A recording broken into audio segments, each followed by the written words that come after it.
안녕하십니까, 박병욱입니다. 조선일보의 정우상 칼럼 글입니다. 논설위원이신데요. 이분이 연합사 부사령관 출신이 한미일 훈련 친일로 모르고 방산수출 국회 동의법 발의, 개딸 같은 이 코드 맞추기, 김대중 노무현 정부 국방장관 여당 의원 조성태, 1차 연평해전 승리 이끌고 의원직 끌고 국보법, NLL 사수, 이렇게 해가지고 이제 제목에는 대장이 모자래 김병주 보면 생각난 군인 조성태, 이렇게 해갖고 이제 글을 쓰셨네요. 요즘 더불어민주당 김병주 의원을 보면서 대장 출신이 뭐 저래 싶을 때가 한두 번이 아니다. 선거 때마다 민주당이 군 출신을 영입하는 것은 안보에 대한 안정감을 주고 싶기 때문일 것이다. 그렇게 영입한 인사가 한미연합사 부사령관을 지낸 김병주다. 2020년 총선을 앞두고 그를 영입한 민주당은 한미동맹의 상징이라고 그를 축켜 세웠다. 영입할 때는 한미동맹의 상징이라고 그랬네. 운동권 대신 전문가 중심으로 영입했다고 자랑도 했다. 그 역시 더 튼튼한 안보, 더 강한 군대를 위해 정치에 뛰어들었다고 말했다. 대장을 다룰 것이라는 기대도 있었다. 그런데 요즘 김병주를 두고 군에서는 내가 알던 그 사람 맞나? 라는 말이 나온다고 한다. 그는 윤석열 정부 들어 한미일 연합 훈련을 재개하자 일본 자위대가 한국에 진주할 수 있다 며 친일몰이 소재로 활용했다. 그러나 한미일 훈련은 김 의원이 연합사 부사령관으로 근무하던 때 최소 6차례 시행됐다. 한미일의 안보협력은 가능해도 군사동맹이 될 수 없는 구조를 누구보다 잘 아는 김 의원은 여당 대변인의 한미일 동맹 표현을 트집답더니 국회에서 정신 나간 국민의힘이라고 말했다. 이런 식의 이재명 대표 코드 맞추기로 지난 8월 개딸들의 지지를 받아 민주당 최고의원이 됐다. 군 출신으로는 이례적이다. 경북 안동 출신인 이 대표는 동양 출신에 대한 애정이 크다고 한다. 무투표로 원내대표가 된 박찬대 의원은 부친이 안동 출신이다. 김 의원도 예천 출신으로 이재명 체제에서 선골이다. 야당 강세인 경기 남양주 군촌을 받아 재선됐고 민주당이 집권할 경우 국방장관 1순위로 꼽힌다. 정부의 우크라이나 파견단을 파병으로 규정해 국회 동의를 주장하고 방산 수출 때 국회 동의를 받는 법안을 발의했다. 북한 파병으로 안보의 핵심 변수가 된 우크라이나 전쟁을 남이 나라 전쟁이라고 한 이 대표의 박자에 맞춘 것이다. 이제 보니 육군대장 김병주는 이런 처세술로 쌓아올린 모래성이었다. 김병주를 보며 20년 전 민주당 전신인 열린우리당의 군 출신 비례로 들어온 조성태 의원이 떠올랐다.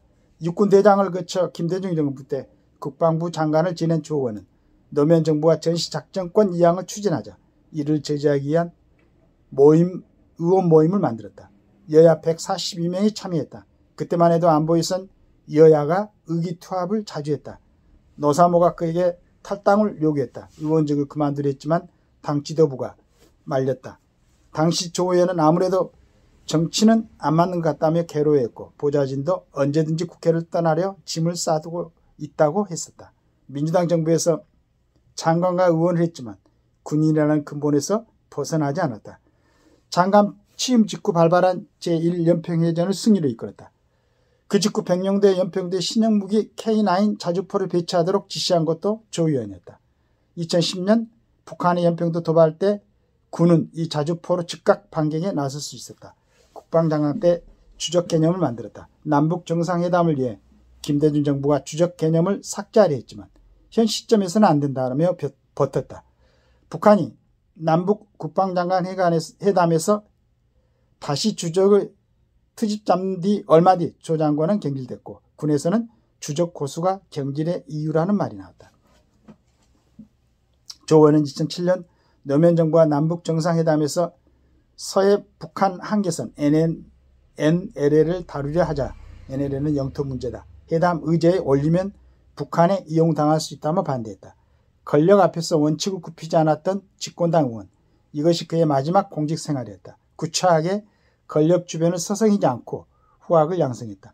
조성태 의원은 2021년 8월 14일 별세했다. 그의 아들은 육군 장성으로 복무 중이다. 김병주를 보며 대장 정말 아무나 하는구나. 고개를 저었다가 조성태 장관을 해교하며 대장은 아무나 하는 게 아니구나. 안심했다. 필자가 병장이었을 때 부대 최고 진위가였던 대장 조성태께 그때는 할 기회도 없었던 충성 격려를 드리고 싶다. 감동적인 얘기입니다. 조성태 의원에 대한 얘기입니다. 김병주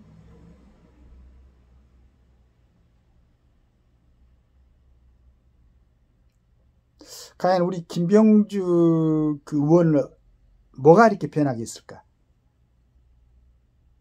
국회의원 특권입니다. 국회의원을 만약에 진짜로 국민의 그 주권을 갖다가 국민의 의사를 갖다가 대변하는 대표로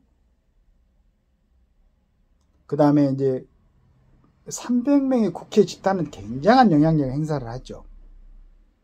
행정부도 견제하고 요즘은 뭐 견제 정도가 아니죠. 그냥. 그래서 이제 그런 스스로 생각해 보면 굉장히 자부심을 가지는 국가를 위한 일이니까 그 대신에 거기에 대한 엄중한 책임도 있어야 되는데 지금 국회의원들의 항상 얘기하지만은 면책 특권을 비롯해 가지고 불체포 특권, 그 다음에 여러 가지 그 수혜, 이런 부분이 국회의원을 한번 하고 나면 꼭 다시 한번 하고 싶은 그런 유혹을 떨쳐버리지 못하게. 그러니까 거의 그냥 제한 없이 행위를 하면서도 규제를 받지 않는. 그런데 뭐 국민을 위해서나 향해서나 기업을 향해서는 수많은 규제를 갖다가 얼마나 많이 했냐 그러면 22대 국회 5개월간 1345건 발의를 해놨어요.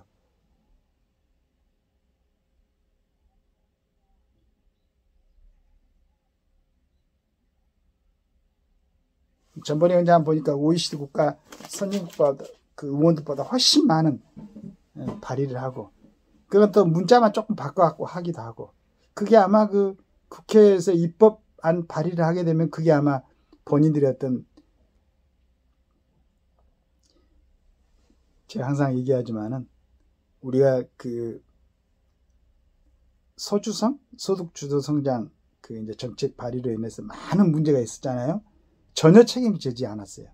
국회의원들도 입법을 발의하고 그 입법안이 적용될 때 그때 그 문제점, 그 다음에 이제 국민에 주는 폐해, 어떤 기업에 주는 손해 이런 게 있으면은 거기에 대해서 책임을 지도록 해야 됩니다. 그래야 제대로 법률을 갖다가 연구하고 또 숙고해서 발의를 하지. 아무렇게까지는 아니겠지만 이건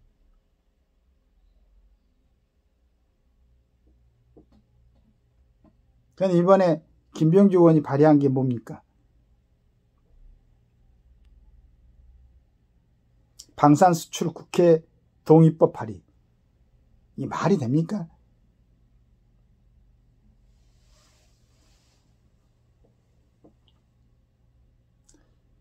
그래서 이제 우리 정우상 그 논설위원께서 이렇게 이제 이 안에다가 이런 부분을 갖다 다 실을 수는 없잖아요. 그러면 이런 참 국가를 걱정하고 진짜로 좋은 글을 써놓으면은 좀 관련된 분들도 같이 이렇게 얘기가 되고 해가지고 좋은 쪽으로 가야 되는데 우리나라에는 뭐 특권 계급이 없고 카르텔이 없다고 그러지만은 진짜 너무 아주 견고하게 돼 있는 것 같아요. 이 부분이 갖다가 빨리 해소가 되고 정상적인 진짜 법과 원칙에 근데 법과 원칙도 진짜 말하기도 힘들어요. 막 이렇게 법들을 만들어 놔버리면은 그 법에 의하면은 기업이 그냥